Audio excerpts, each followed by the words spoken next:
Na wale mlioko kwenye madaraka muige mfano wa jinsi gani Mzee Tenga aliongoza michezo yetu hapa Tanzania. Vinginevyo mtamaliza vipindi vyenu halafu mtakuwa maoyoyo huko mtaani, hamueleweki na mheshimiki kwa kazi mlizozifanya. Mheshimiwa Mwenyekiti, namuuliza kaka yangu Kabudi, Mheshimiwa Waziri, na nilikuona kutokana na mgogoro uliopo kwenye timu zetu hizi kubwa mbili. Nilikuona ulitoka saa 4 usiku kwenye kikao. Lakini baada ya kutoka mle mpaka leo hatujajua kilichotokea kule. Natanguliza maneno haya ili uyajue. Nitashika shilingi leo. Mpira wa Simba na Yanga, timu ya Simba na Yanga kwenye nchi hii ndo burudani pekee iliyobaki kwa watu wote.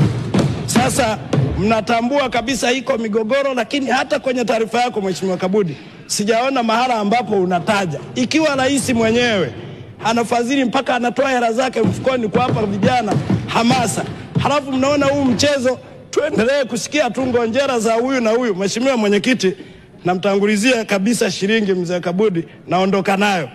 Kama utakuja na taarifa sahihi ulichokisikia kieleze, ili ndo bunge la wananchi. Hatuwezi kuwa tunasikia mitandaoni na wewe mwenzetu uliyeteuliwa kwenda kutuwakilisha umesikia sirini, halafu unaleta taarifa tukupitishie budget, tunaacha kuelewa kinachoendelea. Sisi tukirudi huko majimboni kwetu na sisi tuwe tena watu wa mitandao. Leo kama utatoa taarifa sahihi na kushikia shilingi. Mheshimiwa Mwenyekiti, niamini Simba hawana makosa, Yanga hawana makosa, lakini kinachoendelea nani anayetakiwa kutueleza taarifa sahihi? Tunaona kama michezo kama kesi imeenda kasi, imerudi kasi, imekuja huku kabla mlalamikaji hujamsikiliza kunatangaza mechi, anacheza bodi ya ligi, anacheza Yanga.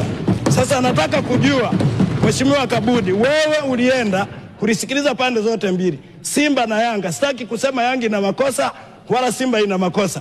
Wewe waziri uliyesikiliza, utupe majibu sisi wabunge ili tukawaeleza watu wetu. Michezo ni furaha. Simba na Yanga ni pati ya maisha ya kuburudisha Watanzania.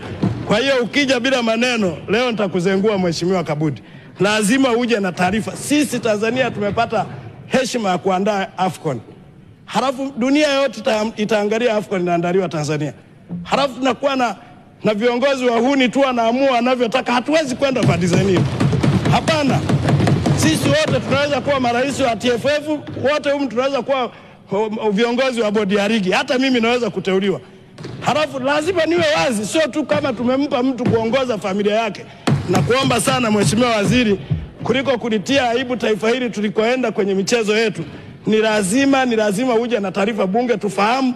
Usipokuja nalo leo nitaondoka na shilingi. Mimi ni daktari, wewe ni profesa.